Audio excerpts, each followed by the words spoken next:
Como é que decidiste abraçar essa questão? É por uma questão de saúde? É por uma questão de ideais? Eu acho que é por uma questão de ideais, mas também foi um processo sempre muito natural. Que foi quando comecei a viver sozinha em Lisboa. E comecei a ter que cozinhar, não é? Muito mais para mim. E primeiro a fila da cantina macrobiótica era a fila que tinha sempre menos pessoas e a comida era muito boa. Então eu comecei a ir lá muitas vezes. E depois quando comecei a cozinhar, acho que de uma forma natural, não sei, deixei mesmo de ter vontade de consumir peixe, de consumir carne, e mesmo eu digo que sou vegetariana, que não sou vegana, porque pronto, para ser vegana é preciso ter uns ideais muito fortes. Eu, se for a casa de alguém e alguém me tiver feito um bolo que tem ovos, eu sinto-me um bocado mal de de recusar. Também não compro assim produtos animais com muita frequência para o meu consumo próprio. E acho que foi um misto disso, um misto de ser um abandonar natural, mas ao mesmo tempo ideal, não é? Porque a pessoa lê e informa-se e vê que a indústria da carne é uma coisa absolutamente terrível, e a forma como os animais são mantidos em condições pouco humanas, inumanas mesmo. Portanto, diria que foi uma mistura de ideal e uma coisa de natural. E nunca pensaste fazer, ou foste contactada para isso, ilustrações ou trabalhos em áreas mais temáticas, mais específicas? Não, contactada não. Eu acho que o primeiro projeto de ilustração que eu fiz por conta própria foi um livro de receitas vegetarianas que eu fiz, desenhei as receitas e escrevi. E acho que isso foi, imprimi umas 10 receitas e vendia. Acho que isso foi assim o primeiro grande projeto, na verdade, que eu fiz de ilustração, porque lá está, era uma espécie de comunicação com as imagens. Mas não, nunca fui contactada assim por uma... Fiz também, até fiz alguns workshops de comida e de ensinar a cozinhar, e que também fazia os cartazes, mas não era nada assim sério, não é? Foi sempre... E por tua iniciativa, assim, de abordar temas mais específicos, ou não, ou fazes tudo assim de uma forma mais geral? Na área de vegetariano? Não. Esse tema ou outro tema, assim, coisas mais temáticas que tu penses, ou estou mais direcionada para isto, ou agora quero trabalhar mais aqui nesta área? Pois, eu acho que a física é uma coisa que eu ainda quero transportar para os livros, e a matemática também. É uma área que ainda me continua a apaixonar muito, e acho que a ilustração pode ser uma mais-valia para fazer livros para crianças. Mas não sei, não diria que tenho uma área. Normalmente é mais as histórias em que eu estou a pensar para os livros, e que às vezes nem são histórias como Era uma Vez, um príncipe e uma rainha, às vezes são só temas. Pode ser um livro sobre o vento, um livro sobre o sol. São assim pequenas coisas que me vão inspirando. Acho que a natureza é sempre uma grande influência nos meus trabalhos, mas não diria que são temas específicos. Ok. O que é que costumas fazer nos teus tempos livres? Já gostos, coisas que tenhas, já me disseste que gostas de ler? Sim, também gosto muito de cinema, é assim uma área que eu também sou muito apaixonada. E depois gosto de ir passear a cadela do Mariano, ou a minha cadela também, a Brita, que é felicidade gratuita, e poder ir passear com ela para o meio da serra é ótimo, ou sei lá, poder dar um mergulho, jogar basquete quando dá, de vez em quando. Gostas assim de ver filmes, séries? Sim, gosto muito de ver filmes, sou assim uma grande apaixonada por cinema. Em Tavira também quando era adolescente trabalhava nas mostras de cinema de Tavira como voluntária, aquilo todos os anos. É umas mostras que acontecem no verão, de cinema ao ar livre, então acho que isso também foi muito importante na minha formação de cinema. Consideras-te uma cinéfila? Sabes muita coisa sobre não sei. Filmes do antigamente?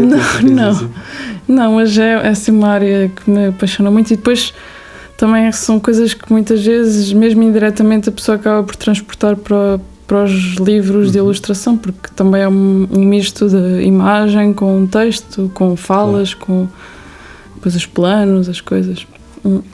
Tu, tendo um curso universitário em Física, tu és uma cientista? Considerada uma cientista? Sim, eu diria que sim. Acho que se quisesse ir trabalhar para alguma empresa com esse estatuto, poderia, mas...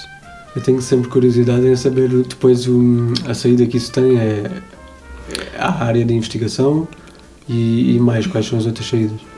diferente. A área de investigação era a que eu queria, normalmente é mais óbvia, que depois, eventualmente, um dia podes começar a dar aulas, etc.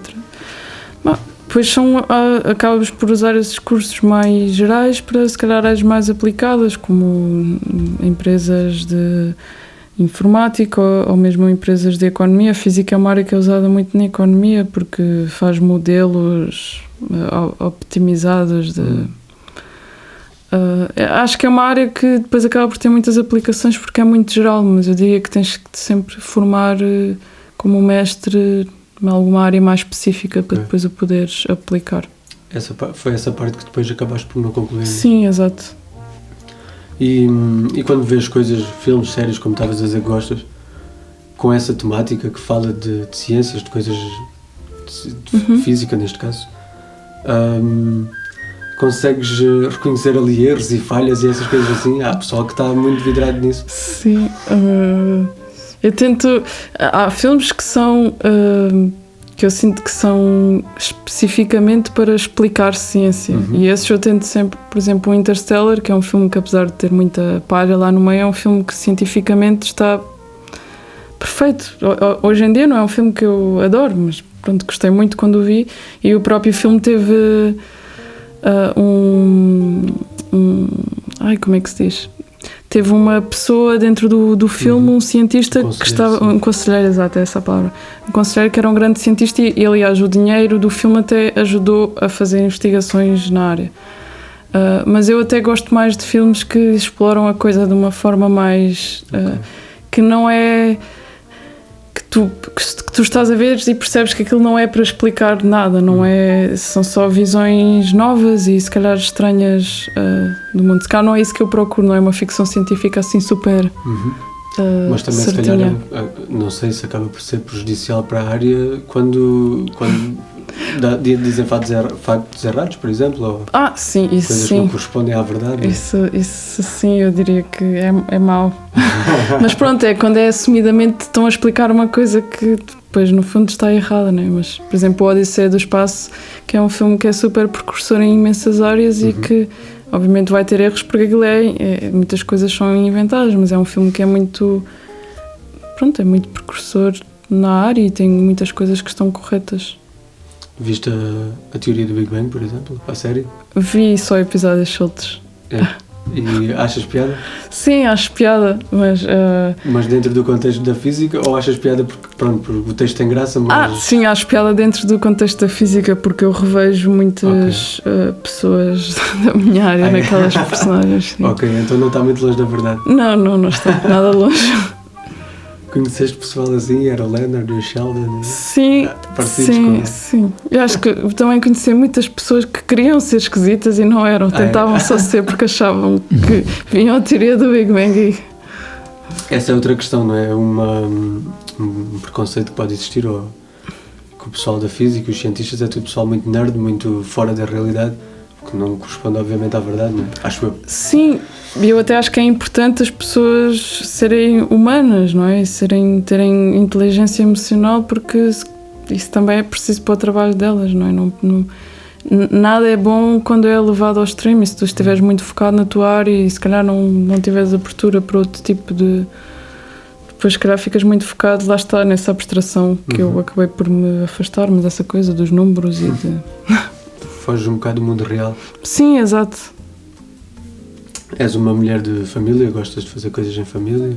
Sim, gosto. Gostas do teu canto também, ao mesmo tempo? Mas gosto muito do meu canto. Sim, eu acho que sou uma pessoa de família, mas pronto, também não sou filha única, não dava muito bem com os meus primos quando era mais nova, mas assim, sou filha única, portanto acho que acabei por nunca... Tive essas tais 24 irmãs, mas não...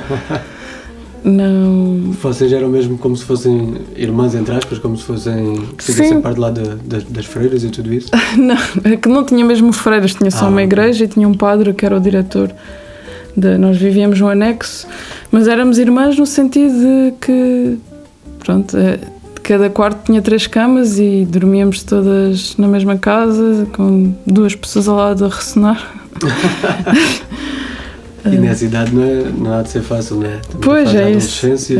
Muitas raparigas juntas. Exato. Raparigas, rapazes, é tudo igual. Sim, pronto, exato. É uma idade complicada. Exato, e és uma pessoa de crenças ou de superstições, supostamente uma pessoa das ciências não deveria ser muito, não é? Antigamente havia muito essa ideia, hoje já se mistura um bocadinho. Eu acho que sou uma pessoa que quer acreditar em alguma coisa e tem esperança em alguma coisa, e acredito muito na natureza, no sentido em que às vezes tem respostas para as coisas de uma forma muito mais imediata. Sei lá, às vezes estamos chateados com alguma coisa, vamos dar um passeio e vemos, e uma paisagem pode curar, obviamente não vai curar nada, mas pode curar algum pensamento que tenhamos aqui. Portanto, eu acredito que tem que existir alguma coisa. Agora, o que é em concreto, depois não sei. Ainda fazes, já disseste que às vezes gostas de fazer um joguinho de basquete ou assim, e além disso fazes algum tipo de desporto? Corres alguma coisa? Costumo jogar ténis às vezes e faço yoga e pilates, é assim o que faço de uma forma mais frequente. Eu sinto que preciso de andar em movimento. Correr não é uma coisa que adoro, mas às vezes também eu faço. Eu gosto muito de andar, acho que assim andar é... Agora não tenho andado tanto, mas... Dá-te para organizar os pensamentos? Sim, exato. Acho que me ajuda muito.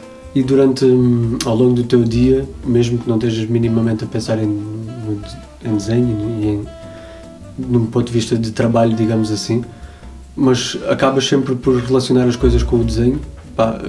Ideias, coisas... Estás sempre a pensar nisso ou consegues-te abstrair? Ou seja, consegues estipular só uma altura do dia? Não, agora vou pensar nestas ideias, não sei o quê, ou vai-te surgindo? Eu acho que depende das alturas. Quando cá estou mais embebida nos projetos, é mais evidente que estou a pensar nas coisas, mas eu diria que é uma constante, não é que esteja sempre a pensar nisso de uma forma muito séria, mas diria que estou quase sempre a pensar nisso, e às vezes as ideias surgem nas alturas mais, inesperadas. Também é importante a cabeça estar livre para receber ideias, mas não quer dizer que não esteja atenta, não é? Acho que o mais importante é a pessoa estar atenta ao que a rodeia. Então, nesse sentido, tento sempre estar. É isso que eu ia te perguntar. Consideras-te uma pessoa normalmente atenta, ou às vezes não estás completamente consciente de tudo? Sim, eu acho que sou uma pessoa muito cabeça no ar, às vezes, no sentido que me perco com muita facilidade.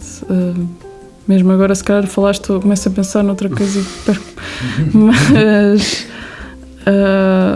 tento fazer o exercício de estar atento ao que me rodeia. Também há alturas em que tento desenhar sem ver fotos, ou sem desenhar a partir de nenhuma foto em concreto. Mesmo que tenha que desenhar uma paisagem, tento lembrar-me dela, que é para não estar a recorrer, sei lá, a imagens que já estão feitas. Então, nesse sentido, tento fazer o exercício de estar atenta em termos visuais e outro tipo de estímulos.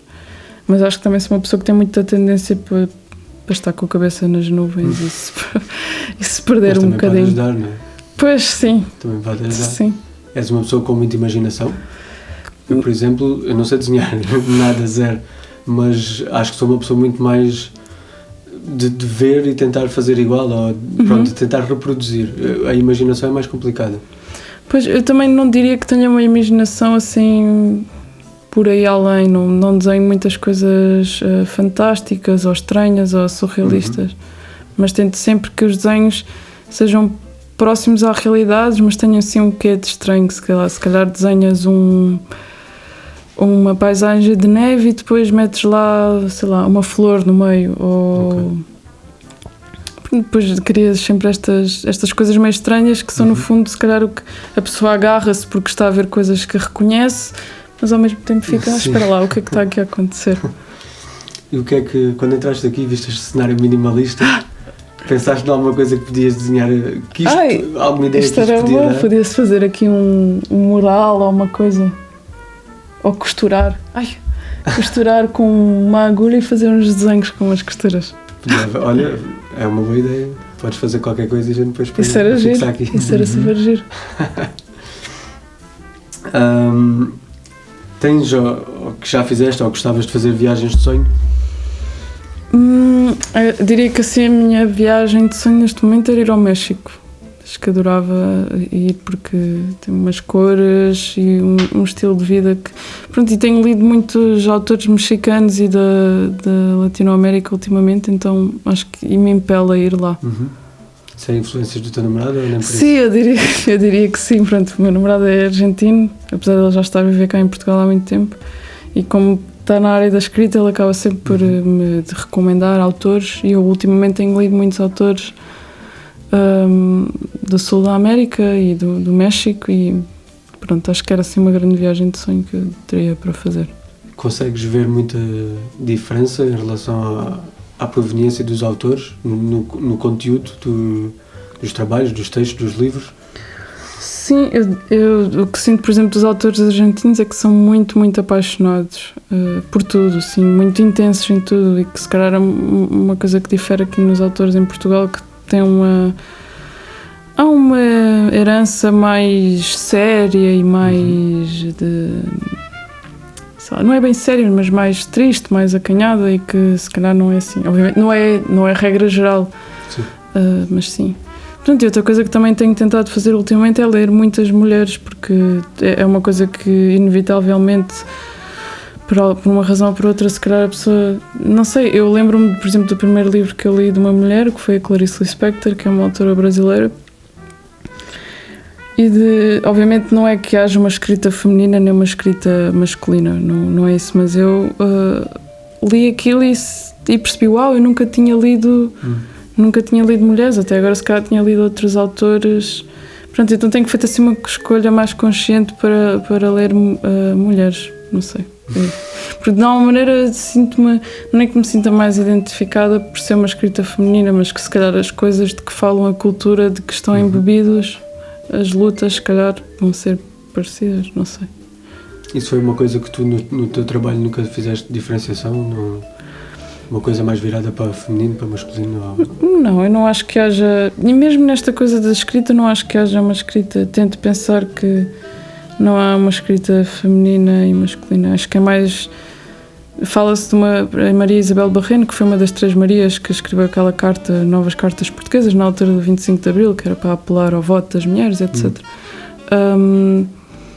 Falava de que se devia falar não em escrita feminina, mas em cultura feminina, no sentido em que a escrita se calhar estava embebida de temas próprios das mulheres, porque as mulheres se calhar ficavam em casa naquela altura, claro. Então inevitavelmente iam falar sobre isso. Então eu acho que é isso que se calhar se pronuncia mais nos desenhos, nos livros, é o tipo de vivências se calhar que tem, que acaba por ser... Agora já não tanto, mas antigamente se calhar era muito mais diferente. Tu sentes alguma coisa a mudar nesse aspecto na tua área? Ou é uma coisa que não afetou assim tanto? Eu acho que a minha área assim, é bastante... nem sei se há mais mulheres do que homens. Eu acho que está bastante equilibrado.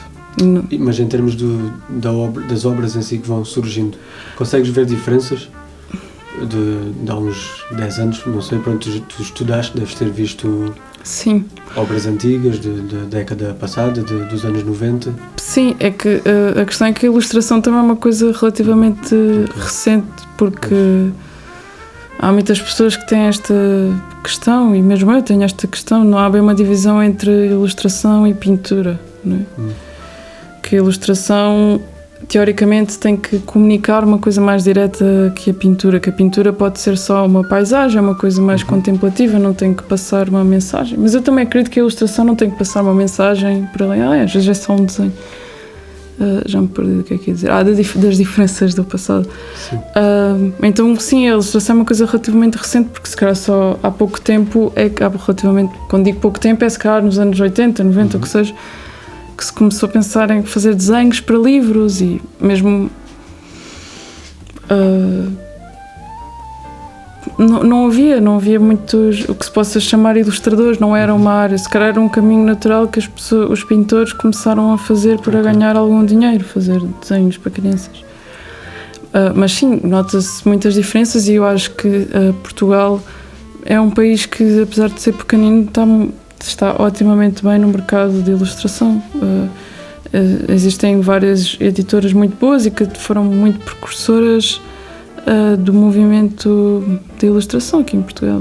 Sei lá, a editora do Planeta Tangerina, que foi assim a primeira grande editora que apareceu e que mudou completamente os típicos livros que se calhar havia na altura, que eram aquelas coisas baseadas num herói que tinha que ultrapassar obstáculos e uma história e era uma vez, que eram coisas que se calhar já existiam em muita quantidade. Eles fizeram livros que se calhar não têm uma história ou têm assim um approach diferente. E são uma editora que são muito bem vista a nível europeu e mundial, diria eu. E como há essa, há mais 2 ou 3. Há muito, ia perguntar isso também, há muita saída, digamos assim, do trabalho que se faz aqui em Portugal aí pelo mundo? Estas editoras conseguem depois de vender os direitos dos livros e acabam por inevitavelmente chegar a outras pessoas, porque os livros são traduzidos noutras línguas e depois outras pessoas do mundo inteiro conseguem a lê-lo. Sim.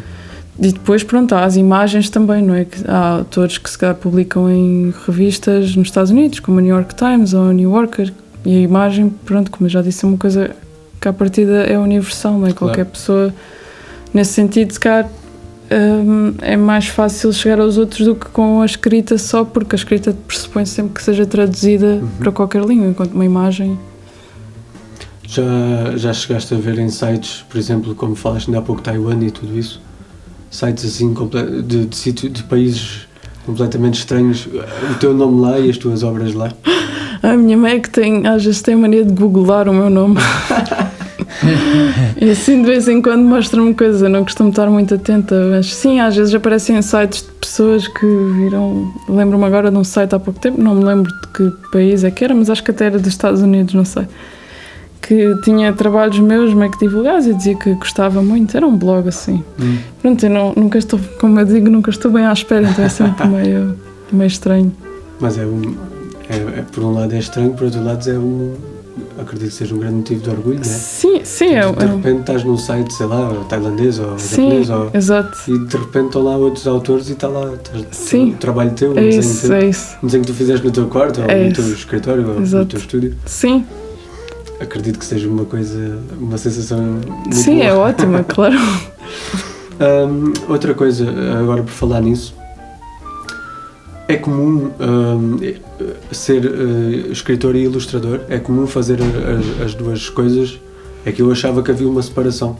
Sim, normalmente há uma separação, mas há autores que têm... Mas acho que diria que normalmente há sempre um escritor e um ilustrador.